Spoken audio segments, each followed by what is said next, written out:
اوس الله د دې اولیاء تعریف کوي، د دې تعارف به ورته ویم، تعریف به ونه ویم، د دې تعارف کوي چې اولیاء څوک دي. یو خو هغه چې موږ ورته د خدای ولی وایو، اخو هر مرید د خپل پیر صفت کوي او دا د خدای ولی دی. او په دې خصوصا پنجاب او په دې سندونو کې داسې پیران دي چې غټ غټ بریتې پریخي او ګیرې خریل او دا د خدای ولی دی. ما په خپل یو ډاکټر نه تاسو کو مې نصیحت پتا کاو، الکه مې ما ورېدلې چې تاسو پیر صاحب امون نه کوي، ودا چا ویلي دي؟ مې دا ما د نږدې خلکو نه ورېدلې دي. خوا کې جمعه ته مانځل نه راځي، په مانځه چا وی ایک نماز مکه میں ایک مدینہ میں ایک بغداد میں، دی خو یو مکه کې کوي، یو په مدینه کې، یو په هغه دوه کم ځای کوي. ادوله خو دې بار روزي کړ.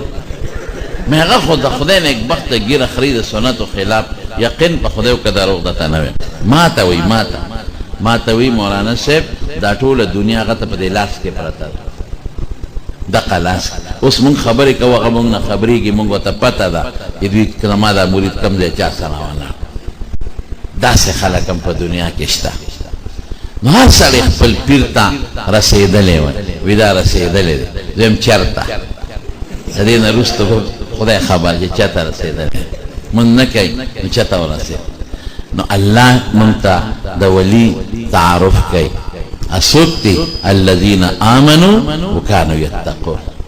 دو صفت الله ذکر کوي. یو الذین آمنوا کې د عقیده ذکر کوي چې دی به سوچه مسلمان وي. صيغه د ماضی مراوړي د طالبان په پويږي. هر وخت کې به د توجه ایمانیات او عقیده ته وي. یو سکند بم د ایمان د خپل ځای نه عقیده لینی. الذین آمنوا عقیده. اوس دنیا کې عقیده د چا خره؟ علماء. عقیده خو په عقل نه معلومیږي، صرف د الله د وجود نه او د وحدت نه، وحدانیت نه، دا دوه به په خپل عقل معلومه، باقی به ټول په نقل معلومیږي. د فرشتو وجود، جنت، دوزخ، د قبر عذاب وغیره وغیره دا په عقل نه معلومیږي، دا خو په قرآن او سنت نه معلومیږي. نو د دې عقیدې ښودون کې استاد یې څوک دی؟ ملا صاحب. نو چې بل ته عقیده ښیي نو خپله به هلکه چې چا له خپله د پنچر لګولو چل نه ورېدل، بل چا ته چل خولی شي. او چې خپله ډرایور نی او بل ته وي راځه ډرایوري درته ښیم، نو کم خوا به یې رسوي. هماغه د بشیر جان به تاسو په سترګو ړوند دی، نابینا دی، او ما ځان سره ډرایور کا مې زر به مې جنت ته ورسوي. نو چې خپله ډرایور نی بل ته به ډرایوینګ څنګه وښیي؟ نو د عقیدې استاذ دی، د عقیدې اهمیت دی ښایي چې ګوره بې عقیدې د عمل دا داسې دی لکه د ماشي وزه. او خلق پوهیږي چې که عقیده کې لږ معمولي فرق هم راشي نو ګورې دنیا دې هم غرقه د آخر دې هم غرقه. او لا تموتن الا مرګ پورې به د عقیده ساتي، بل ترغیب ورکوي، یری دارومدار په عقیده دی. عقیده ښودونکې نو چې بل ته ښیي نو خپله به ډرایوري کې بني، نو خپله به هم عقیده درسته لري. د دې ړومبې مصداق علما دي. دویم وکانو یتقون. نو تقوا زمونږ د علما طالبان په پیږي دی وي دا د وقایې نه اصل ماده دغه نگهداشت، نگهبانی، یو شی حفاظت کول، یو شی محفوظ کول. د دې کتاب د کانټو ته وقایتین وایي. دا کتاب ساتي، دا بچکی چې پاڼې ونه شلېږي، نقصان ورته ونه رسي. اصل چیز دو سیزونه د تقوا. څوک اووه دارومدار په اووه، څوک په پنځو، څوک په دریو، څوک اصل دوه دي. یو د الله عظمت، بل پرهیز. دا دوه سیزونه چې غله ته راشي د الله عظمت ستا ذهن ته راشي، او دویم ورسره پرهیز وکړې، بس دا تقوا شوه. لکه زه به مثال دله درکړم. د الله عظمت څنګه؟ دوه قسمه دي رونو. د الله یره خو د عظمت سره. یو سړی د مار نه یریږي، د لړم نه یریږي، د دشمن نه یریږي، نو دې سره ګبراهټ خو شته، خو د دې چا نه چې یریږي د هغه ظلم و سلام په ذهن کې راځي. دا دشمن ظالم دی، مار ظالم دی، لړم ظالم دی، ځکه ته یریږم. یو د استاد نه یریږي، د مور نه یریږي، پلار نه یریږي. نو دې سره دا نه چې دا استاد او دا مور او پلار ظالمان، د هغې عظمت او شفقت په نظر کې پروت دي. که زه دا خبره ونه منم نو پلار به مې خفه شي، په ما ډېر مهربانه دی، ولې خفه کړم؟ ډېر لوی عظمت دی ده نو ولې دا دومره لوی عظیم الشان ذات خفه کم او که دې لږ هم خفه شو ما دپاره تبۍ ده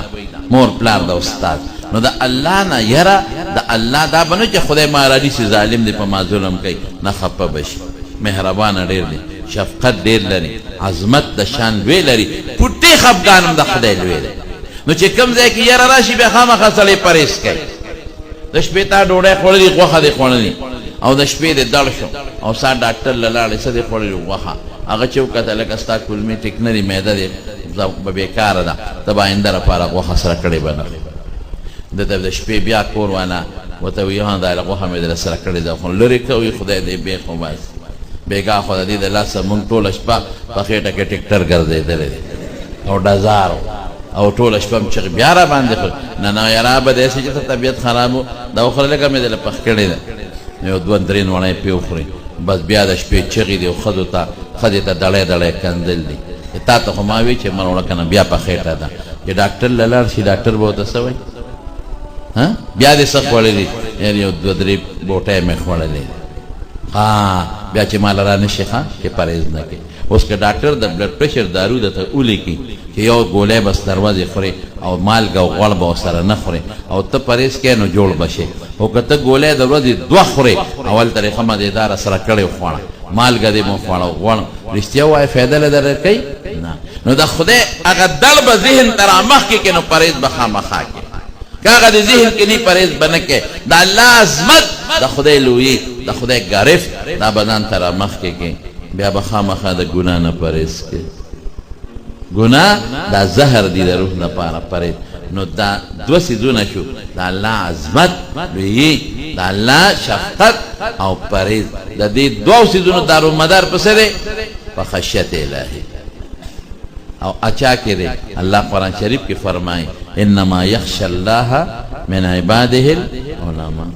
نو دا دوه څیزونه د ولی الله صفت دی او په چا کې موجود دی په علماو کې نو علما اولیاء الله دی ګورې نه دی زمانه کې او چې مولا دی زمانه کې ولی نشي نو څوک به ولی اولیاء به څوک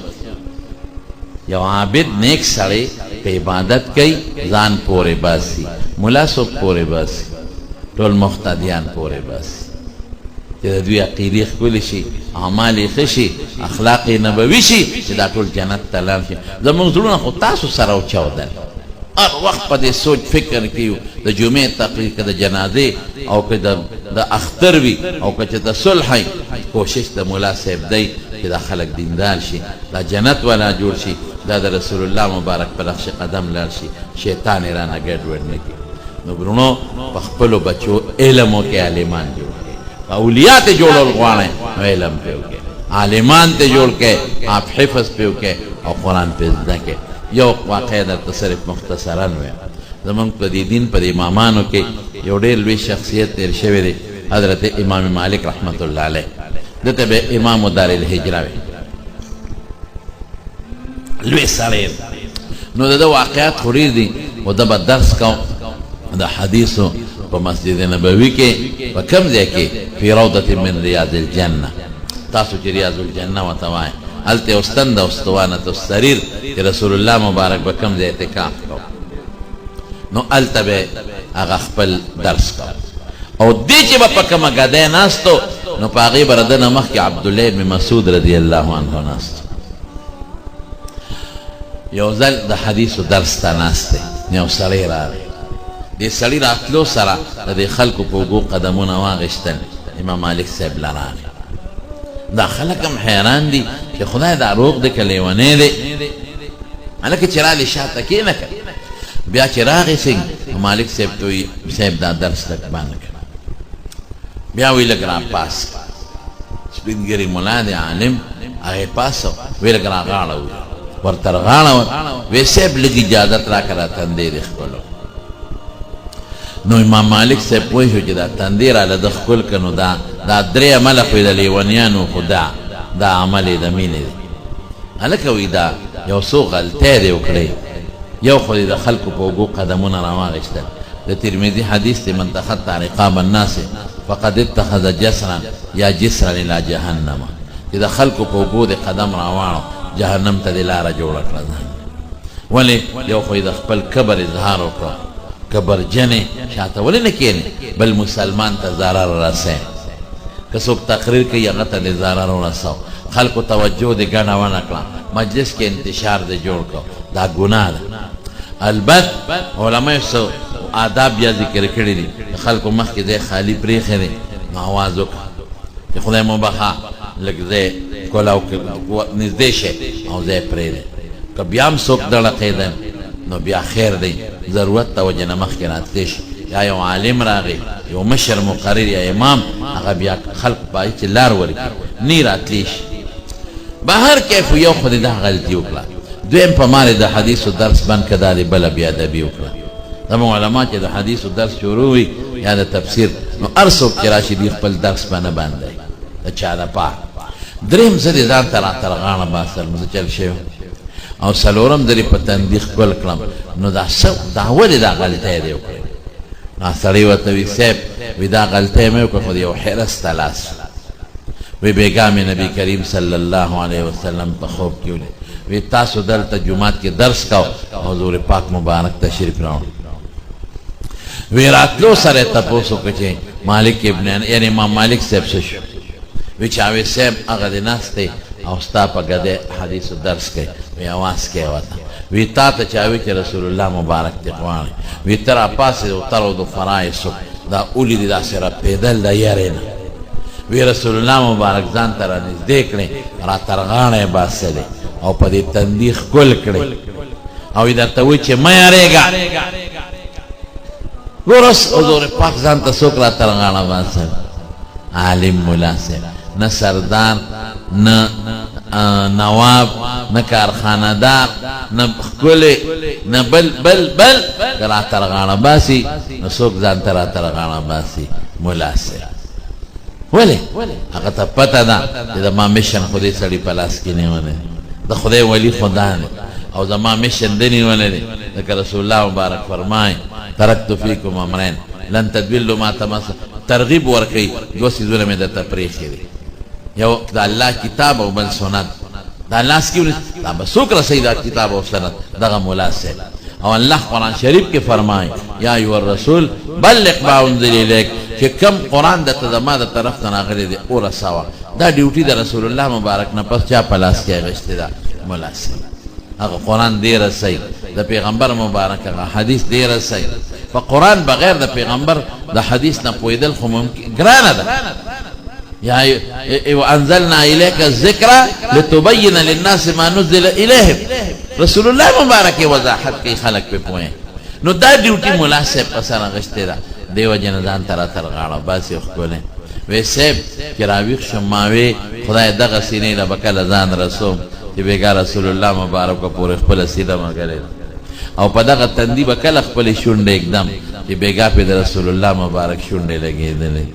وی ځکه مې دا حرص وکړه، دا غلطی مې وکړه چې دا خبره وکړه. امام مالک صاحب ورته څه وایي؟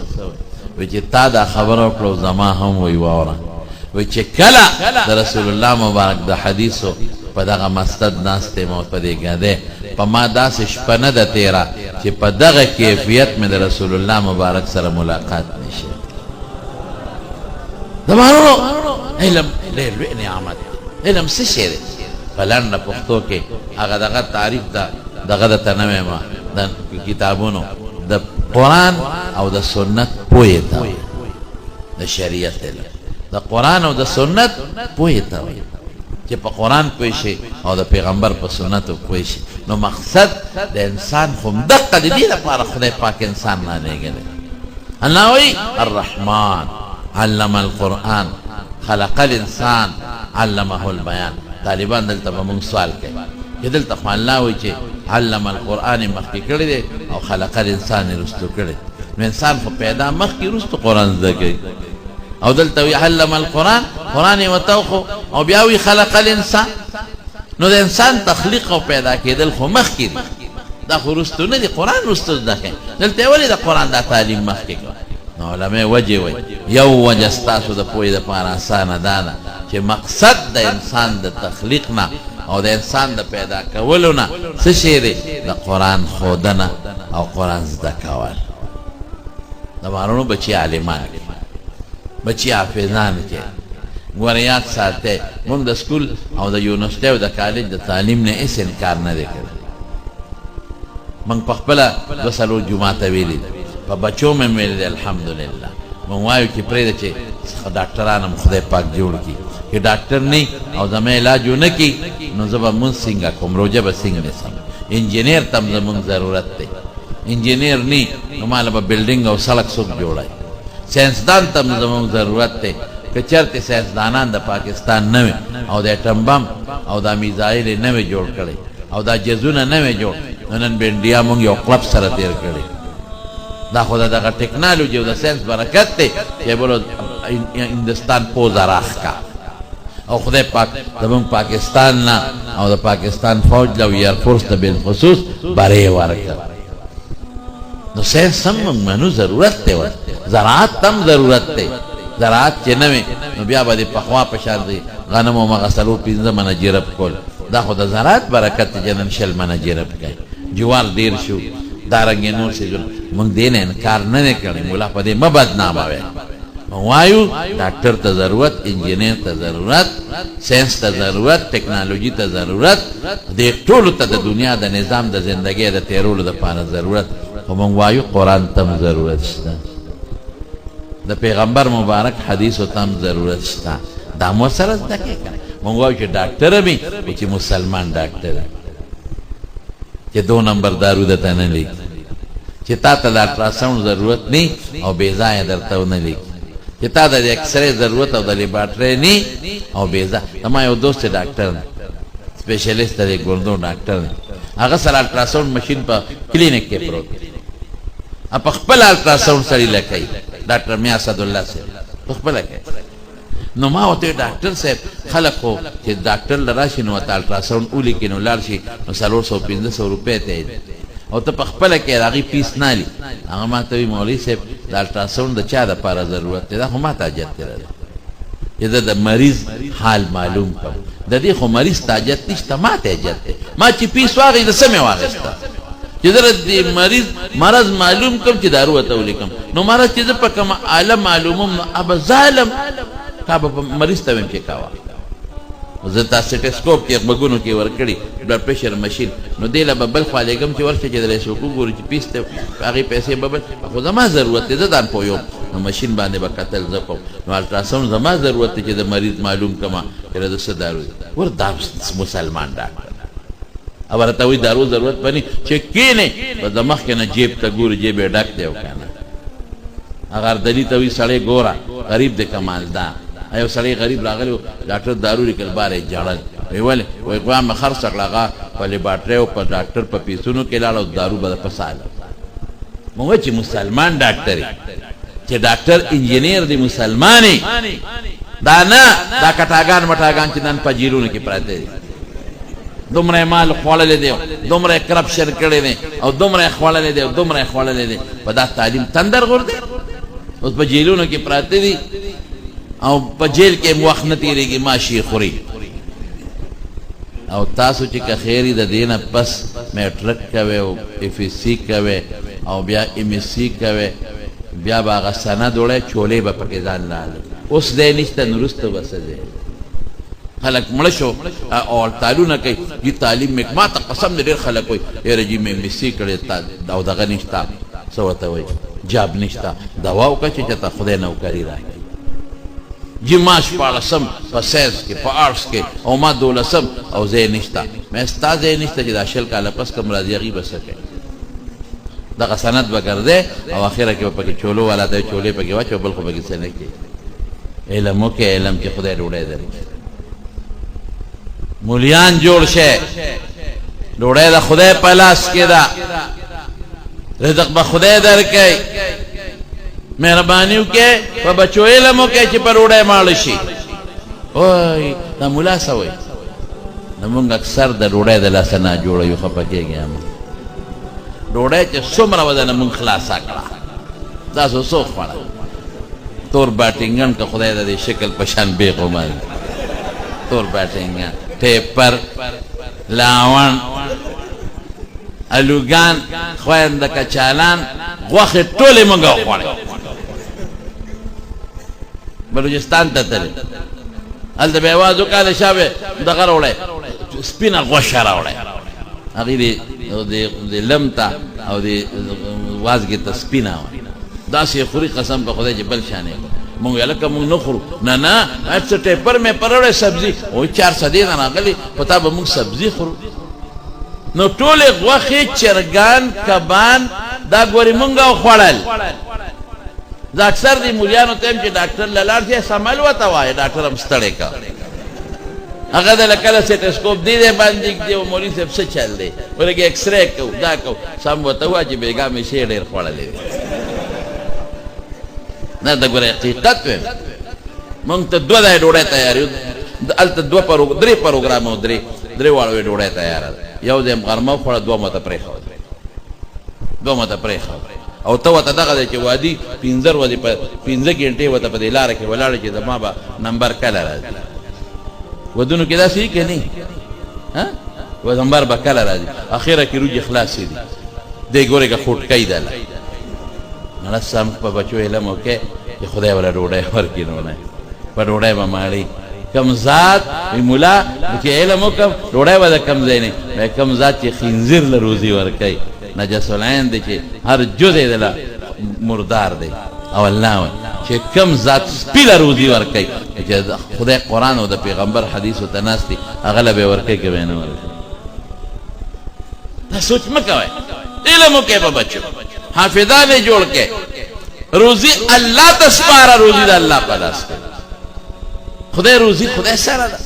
داسې رزق به ورکړي عزت قسم د خدای په ذات په دا جومات کې ناست دی جومات کې چې موږ د الله نه ډېر زیات خوشحاله یو زه خو بذات خود د خدای نه ډېر خوشحاله نقد بني بینک بیلنس بني خو الحمدلله عزت هم شته جامه هم شته ډوډۍ هم شته د خدای پاک په ذات ټوله ورځ مولانا سیدالرحمن صاحب دی د دیر بابا جدوی ما سره کله ګپ لګوي وایي کوم ځای مې زه خو بار یم وایي ته به دا کور ډوډۍ کله خورې مې په دې غونډ کال کې مې ونه خوړله نو مخکې ورځو کې کور وم نو ما ته وایي کوم ځای مې کور یم وایي شکر دی چې نن خو یې ډوډۍ کور ده مې ډوډۍ مې ځان سره راوړې ده په دې ټال مه ځانګه هلته ناوخته وایي ځان سره یو څه مې ډېره ښه خبره نو ټول عمر د خدای پاک ګوره د مارونو عزت د خدای په لاس کې دی همونږ له مولیانو له خدای راکړی چې دویم الله اکبر سر به ښکته کې او چې سمع الله لمن حمده سر به پورته کې داسې ده که نه ده او چې ما السلام علیکم ورحمت الله نی ویل د عمران خان پلار خو دې سلام وکړه چې وزیر اعظم دی ځه اکثر په دې جنازو کې دا غټ غټ خانان را پسې ولاړې دي خو نور مونځونه نه کوي جنازه کې ولاړ نو دې څلورم تکبیر نه مخکې د اخري دوا کې یو څو مستون ته دا پکې لږې زیاتې کړه لږې یو 2-3 دعاګانې پکې زیاتې ویمه زه یم پرېږدم نو دې غریبانان کله داسې په ستر ګوټ کې ګورم په یو خو ته سلام وګرځو شاپ چې ما نه ګرځولې ته خو زه خان صاحب موټر ته لاړ شه دا غټ عزت دی که استاد جي راشه زما د زوی واده لري په ډوډۍ دوا وکړه استاد جي زما جنازه وکړه تر څو چې استاد جي 4 تکبیر او جنازه نه کړې نه شیخ کته کول استاد جي راشه الا مال نکاح وتاړه 4 لکه او 15 لکه روپے په شادي حال کې په ډوډۍ لګي 4 لکه 15 لکه روپے په شادي حال کې په ډوډۍ لګي او چې ما نه ویل چې تا قبول کړې او قبول دې کړه ته خو ورنږدې شه ځکه نه کې ایمان دی ورنږدې شه او چې ما د نکاح وتاړله بس داسې د خپله شوه چې داسې خپله ډو بیا څوک شته دی نه د مارونو او بچو یې بچی عالمان کې د خدای قرآن ته کښېنوئ ظلمت او تیارې ډېرې شوې دي د رسول الله مبارک له زمانه ډېره زیاته لرې شوه دجال ته نږدې ده دجالي فتنې را روانې دي مونږ له په چپو باندې د دغه دجالي فتنو مقابله به څه کېږي په دغه مدرسو به کېږي په دې علم به کېږي او د قرآن په خدمت به کېږي تاسو نه ګورئ نه ویل یعنې ما پرون نابلوت په فیسبوک یو شی وکتو عقل مې ودانګل امرګري ما ته وی راشه دا وګوره خدای دې نه کړي الله دې دروغ کړي ځکه دا فیسبوک ټول دروغ دی دا فیسبوک ټول دروغ دی دې کې رښتیا څه نشته دی سر د یو سړي ویو دغه دا سپی د بلې سټ نه لاندې یو دی بره پې د بټیاري سره یې ښه دی بره پې د هندو سره یې ښه دی بره په د سپي سره خو دا ګوري ګناه د ګناه د انسان شکل خدای خپل پیدا کړی دی دا شکل بدلول او دا تغییر د خلق الله دا انتهایی جرم او ګناه ده په فیسبوک کې دا برونه نه کوي هر چا سره چې خدا باندې کوي بل په فیسبوک کې مخالفین ته کنزل مه کوي بدرت مو وایي هغې کې لیکلي دي ابو جهل مطالعه وره خدای دروغ کې عمرو ابن هشام د نوم ورته په عزت نوم لیکلی دی او زما په خیال چې عثمان ایر دی چې دا 15 تاریخ یادوي او څه تاریخ یادوي چې په دغه ورځ به مونږه د ابو جهل یعنې د عمرو ابن هشام دی مناوو د هغه ورځ به مناوو ولې وایي د خپل قوم د حفاظت او د خدمت دپاره دی شهید شوی دی افسوس نه دی ابو جهل چې د پیغمبر مقابله کې مردار دی هغه ابو جهل چې د رسول الله مبارک مقابله کې مردار هغه ته شهید دی د قوم دپاره داسې فتنې را روانې ابل تاسو نه لیدل په اسلام آباد کې چې هغه جنکو جلوس ایسته دی میرا جسم اور میری مرضی او ایو لیکلی میں آوارا بل لیکلی دی میں سشے بد چالن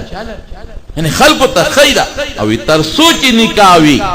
نو ظلم بکے گی پا خلق پردہ تمام مرضی را پردی تا پاکی ساجر دا اس دا قرآن دا نصوص خلاف ندی دا خذی روتی دی و دا جلسی جو ایو پاکی لیکلی دی بی منگ سا دا بچو دا رولو مشینان خو نیو الکا ما جلسه کې لوی جلسه کې وي مې زمونږ ښځې خو الحمدلله د بچو درولو مشیلان دي زمونږ د ښځو خو چې بچي نه کېږي ملا صاحب تعویض را لوکا دم راته وظیفه وخواه چې خدای بچي راکړي داسې ده که نه زمونږ ښځې خو په بچو فخر کوي سوال کوي چې خدای بچي ډېر راکړي مونږ خو نه شو راوړی زمونږ ښځې بیا راوړي مونږ بچي مشینان نه وي زمونږ ښځې دي او چې تاسو وایئ چې مونږ د بچو درولو مشینان نه وي مه راوړئ مړونو ته مو وایئ چې یو یو دله راوړئ که نسل نه بغیر خو جون نه تېرېږي نو چې تاسو مشینان نه نو مې د مړونو ته مو وایه چې یو یو راله راوړه دا څه خبره داسې انسانیت دی دا فتنې دا ظلمتونه دا ګمراهۍ دا را روانې دي دی بلخ ته چې کومه علاقه نږدې وي روښانه وي چې کومه ته لري نو هغه به ورو تیاري د رسول الله مبارک زمانې نه اوس زمانه ورو لیدل کېږي د جعلي فتنې را روانې د دې د جعلي فتنو مقابله به موږ په څه کوو زمانونو دا په قرآن او په سنت وکاو دا په نبوي اخلاقو د هغې په ترویج به کو نو علم به په بچو کوئ په خپله به هم کوئ ښه عالمان جوړ شئ او که بالفرض یو انسان نه دا شی وتي نو بیا د عالمانو سره محبت وکړئ علماو سره مینه وکړئ د مدرسو سره مینه وکړئ او د عالم